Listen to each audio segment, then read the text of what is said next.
Good day, ladies and gentlemen. Today we are going to discuss the literature, lesson 5, the American Regime, 1898 to 1941, presented by Group 5. By the way, I am Christina Flores, and the specific learning outcomes are this following. But before we will start our report, let me give you an ample motivational question. Who was the first elected president of the Philippine Republic? For the question number 2, give an example of a form of literature. If you know the answer, just chat on the chat box. Thank you. Alright, historical background. There are 3 historical facts about the American regime, the Philippine Revolution, late 19th century.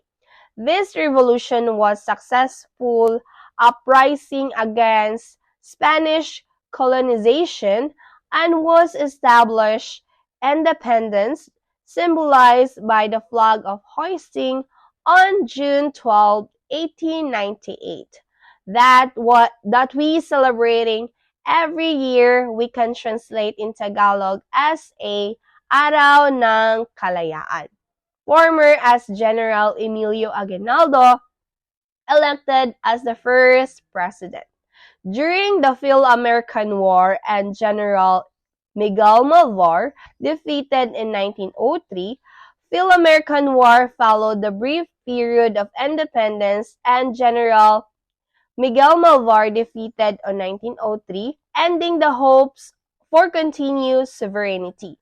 In the post-war period, the peace movement and early 20th century peace movement initiated from 1900s onward. So the peace was continued despite of the challenge.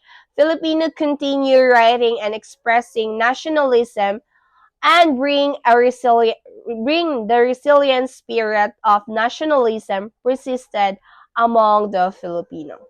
Next is the literary diversity. In the literary diversity, the Filipino writers explored various literary forms: news, reporting, poetry, stories, plays, essays, and novels.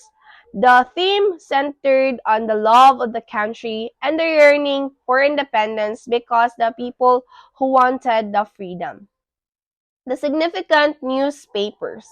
The significant newspapers composed of different writers. So first is the El Nuevo Dia, or translated in English as the New Day, founded by Sergio Osmeña in 1900s. Faced the censorship, the threat due to the nationalistic writer. Next is the El Grito del Pueblo, or the Call of the Nation, established by Pascual Poblete in 1900s. And third is the El Renacimiento, or the Rebirth, founded by Rafael Palma in 1901. Suppression of nationalistic plays. The American held performance of plays with consistent nationalist themes. And these are the following nationalistic plays: Hapon, Ngayon at Bukas, Yesterday, Today, and Tomorrow, written by Aurelio Tolentino, depicted American suppression and their plan to colonize the Philippines. Tanikalang Ginto, written by Juan Abad. Malaya, written by Tomas Remedyo. Walang Sugat, written by Severino Reyes. Hi everyone, good day. This is Jasmine Manzo Jimena. So for today's video guys, I'm going to discuss the characteristics of literature during this period. So the overview or the period overview of this topic is early years of the American colonial period in the Philippines. The language uses are the Spanish and Tagalog were initially prominent along with regional dialects. The English gained popularity starting in 1910. three groups. We have the three groups of writers. The first is the Spanish writers. These writers focused on nationalisms, honoring heroes like Rizal. Tagalog writers were addressed local conditions, aimed to promote love for the native language. The third is the English writers, initiated American themes and methods. We have here the literature in Spanish. Rizal's influence was significant. Writers like Cecilio Apostol, Fernando Maria Guerrero, Jose Balmore, Manuel Bernabe, and Laro Embrecto praised Rizal and contributed to lecture. First, we will tackle about Cecilio Apostol. He wrote poems dedicated to heroes, with his poem for Rizal considered the best praise for the hero of Bagong Bayan. Second is Fernando Maria Guerrero. Shared the Balagtasan reign in Spanish with Cecilio Apostol, dedicated a poem to Rizal, and compiled his best poem in a book entitled Chrysalidas, or meaning a black woolly caterpillar. Lastly, wrote stanzas in a call of Rizal on June 19, 1901, commemorating Rizal's birthday. Jose Balmore, or Batikuling. His pen name is Batikuling, engaged in a debate with Manuel Bernabe on remembrance and forgetfulness. Elected poet laureate in Spanish, defending Manuel Bernabe and stressed theme of remembrance, nobility, and poetic imagery in his contributions. Manuel Bernabe. Who is Manuel Bernabe? Manuel Bernabe is a lyric poet with a strong nationalistic spirit, debated with Balmore on the topic of forgetfulness, gained public attention for his use of melodious words, and excerpt highlights the consequences of remembering and the pain associated with it. Claro M. Recto. Comparable in nobility of speech and theme of other Spanish writers, compiled poems in the book Bajo los Cocoteros, or Under the Coconut Tree, wrote an article entitled Ante el Martir, or Before the Martyr, expressing admiration for Rizal and the enduring impact of his ideas on the Filipino soul. So that is my topic for this lesson, or this lesson 5, the American regime, 1885 to 1941. Good day, everyone. This is Aiza Amper, and the topic that I will discuss is Filipino literature. So, Florante at Laura of Francisco Balagtas and Urbana at Felesa of Modesto de Castro, this become the inspiration of the Tagalog writers. So, Julian Cruz Balmaceda classified three kinds of Tagalog poets. They are poets of the heart, makata ng puso; poets of life, makata ng buhay; poets of the stage, makata ng tanghalan.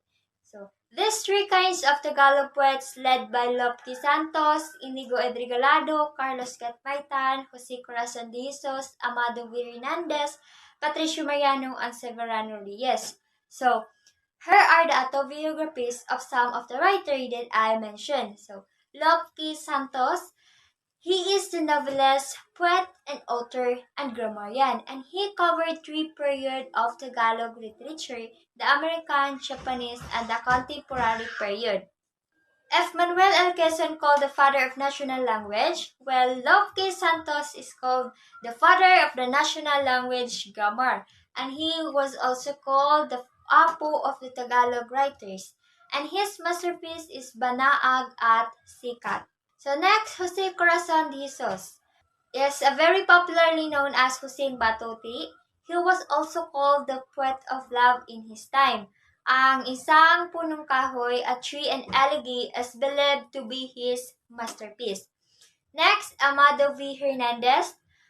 Amado V. Hernandez was dubbed Makata ng Manggagawa, poet of laborers in our literature, because he captured in his poem the intense love for the poor workers or laborer.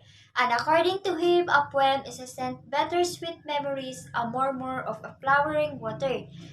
The pen is a powerful, and according to him, even a king can be bent by the pen. And his masterpiece is Ang Panday. Next, Valeriano Hernandez Pina. Together with Lopke Santos, he reached the summit of his novel writing. He was known as Tandang Anong, and his pen name was Kuntil Butil, Small Grain. And his masterpiece is Nena and Nining. Next, Inigo Regalado was the son of a popular writer during the Spanish times known as Udalaguer. Inigo proved that he not only followed the footsteps of his father but also reached the peak of his success by the sumpong of his pen. And he also became a popular storyteller, novelist, and newspaperman. So next, the Tagalog drama. During the advent of the American period, Severano Reyes and Hermogen Ilagan started the movement against the Muro, a play on the Spanish struggles against the Muslim. So, the following are the people should not forget in the field of writing. Severano Reyes, father of the Tagalog drama, and he is the author of the immortal Walang Sugat. Next, Aurelio Tolentino, the dramatist in whom the Kapampangan take pride. Included in his writing were Luhang Tagalog, and his masterpiece is Ang Kahapon, Ngayon, at Bukas. Next, Hermogen Ilagan founded the group Campania Ilagan that presented many dramas in Central Luzon. Next, Patricio Mariano wrote the novel Ninay and Anak ng Dagat, Son of the Sea. Next, Julian Cruz Balmaceda wrote Ang Bunganga ng Pating, Shark Mouth. This gave him much honor and fame. Next, Tagalog short story.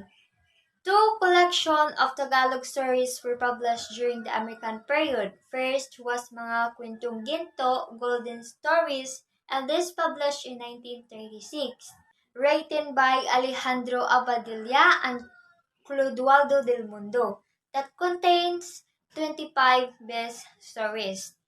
The second was written by Pedrito Reyes, and during this period, Parolang Ginto, Golden Lantern, and Talaang Bughaw, Blue List of Abadilla become popular. Next, Tagalog poetry. All Tagalog writers during the American period were able to compose beautiful poems, which made it difficult to select the best. Even if poetry writing is as old as history, but poetry still surfaces with its sweetness, beauties, and melody.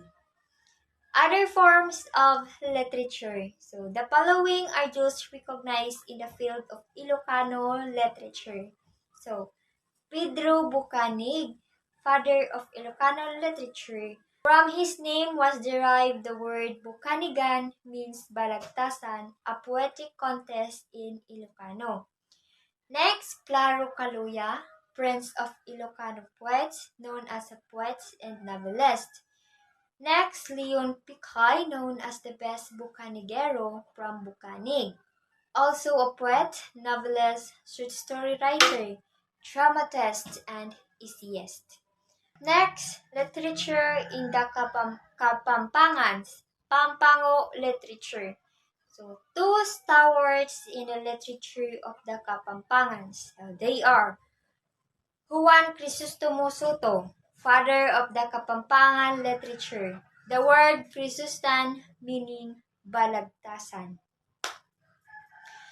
Next, Aurelio Tolentino.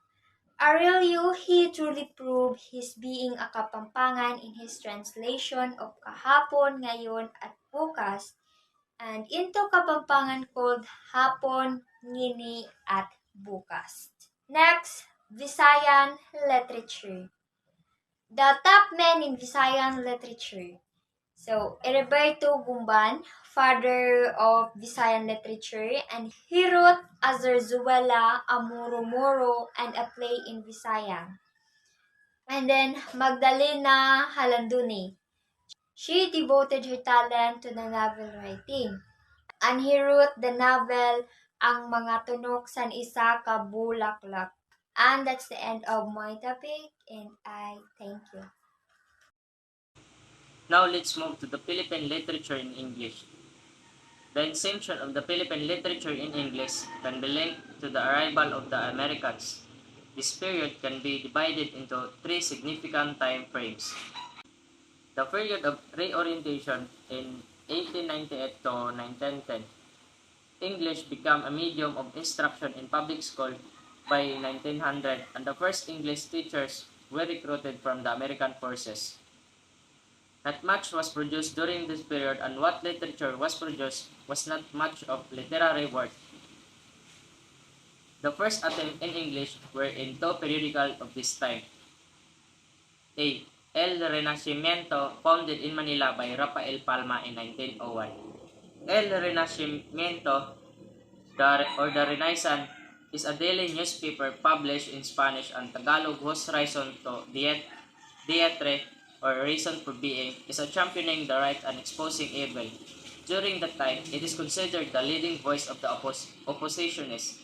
B. Philippine Free Press, established in Manila in 1905 by R. McAuliffe Dick and D. Theo Rogers.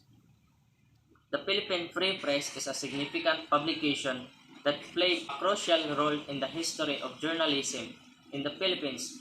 It was established in Manila in 1905 by R. McAuliffe Dick and D. Theo Rogers. The founded aimed to create publication that would promote free expression, provide independent reporting, and serve as a platform for public discourse. Sursum Corda by Justo Juliano in 1907. Sursum Corda is a Latin phrase meaning lift up your hearts. The title suggests a call elevates one's spirit or focus on higher purpose. Justo Juliano work reflects the early attempts in English literature in the Philippines, and the choice of Latin title adds a classical touch. Number 2, Mother and Heir Castle by John F. Salazar in 1909. My mother likely expressed personal sentiments or reflection about the author's mothers, while Heir Castles may delve into imaginative or idealized aspiration. John F. Salazar's poems provide insight into personal emotion and dreams, contributing to the growing body of English literature during this period. To My Lady in Lawag by Proceso Sebastian in 1909. The poem To My Lady in Lawag suggests a romantic or affectionate address to someone in the city of Lawag. Proceso Sebastian's work contributes to the diversity of themes in early Philippine English literature, showcasing romantic elements and regional references. Next is the period of imitation. The period of imitation in 1910 to 1924. Writers during this period imitated American and British model and styles. Hence, the period was named as the period of imitation. By 1919, the UP College Folio published the literary composition of the first Filipino writer in English. Writers of this folio included Fernando Maramag, the best editorial writer of this period, Juan F. Salazar, Jose M. Hernandez, Vicente Del Fierro, and Francisco Tunog Banwa, Maximo Calao, Baidal Eitan, Francisco M. Africa, and Victoriano Yamzon. They pioneered in English poetry. Essays. Note formal or editorial essays of the time were Carlos P. Romulo, George C. Bacubo, Mauro Mendez, and Vicente Hilario.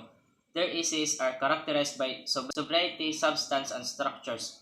Following them, a new wave of writers including Ignacio Manlapas, Gilfredo Rivera, Federico Mangajas, Francisco B.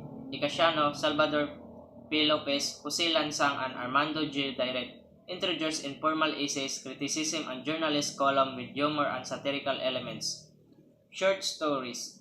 In the field of short stories, Dead Star by Paz Marquez Benitez, written in the early 1920s, stand out as a model of perfection in character delineation, local color, plot, and message. The UP College Folio gave way to the Philippine Collegian Noteworthy publication during this time including newspaper like Bulletin and the Philippines Herald 1920, as well as periodicals like the Philippine Review, the Independent Rising Philippines and Citizens, and the Philippine Education Magazine in 1924. Next is the period of self-discovery and growth in 1925 to 1941. At this time, Filipino writers had attained proficiency in English writing, expressing confidence and competence across various subjects. While themes of love and youth remained popular, they expanded their repertoire to encompass diverse forms of writing, including novels and drama. Poetry, prominent figure in this field, expanded beyond the love poems to the encompasses patriotic, religious, descriptive, and reflective themes. Their poetry, composed in various forms like free verse, odes, and sonnets, demonstrated originality, spontaneity, and competent craftsmanship. Over time, their work also incorporated social consciousness. The short stories. In 1925 to 1941, poetry and short stories thrived during this period, likely spurred by incentives from publications such as the Philippine Free Press, the Graphic, the Philippine Magazine, and the college platforms like UP Literary Apprentice. The Commonwealth Literary Contest recognized Manuel Argilas, which titled How My Brothers Leon Brought Home a Wife. Characteristic of the short stories during these times, these were still remnants of the Spanish influence, the use of expression that are florid, sentimental, exaggerated, and bombastic. The influence of the Western culture also was already evident. Number 3, essays and other prose styles. In 1925-1941, essays during the period improved with the years of quality and quantity in content, subject, and style. Essayists like Carlos P. Romulo became a more eminent editorial writers. Other essayists: Ignacio Manlapas, Vicente Albano Paquis, Ivy Manlari, Jose M. Fernandez, Leopoldo E. Yabes, Isidro L. Ritizos, Pura Santillan. The Philippine Writers League released the essay collection Literature under the Commonwealth. Biography in 1925 to 1941, translated in Tagalog as a Talambuhay. In 1935, I.P. Caballero and Marcelo de Garcia Concepcion wrote about the Quezon in 1938. The Great Malayan, written by Carlos Quirino, won the prize in the national contest sponsored by the Commonwealth of the Philippines, and Carlos Quirino authored Quezon, the Man of Destiny, becoming the most famous biography of the period. Next is the history. History is a limited historical works of Filipino writers. In 1937, Teofilo del Castillo's The Brief Historical of the Philippine Island provided the insight into a literary history. So is the publication. The Philippine Free Press pioneered the incentives for Filipino writer in English, offer prize for worthwhile contribution, and other publication followed suit. Drama in 1925 to 1941, drama during this period did not achieve the same prominence as the novel or short story. The UP introduced the playwright as a course and established the UP Little Theater, provide the incentive for drama development. So, because of dramas was known this time, the UP was introduced the playwright so that the person or the people will encourage them.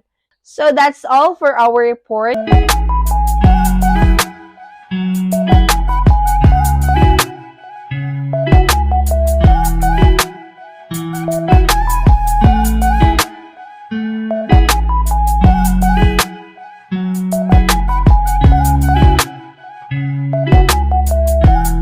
I hope you can learn from this lesson, and thank you for watching.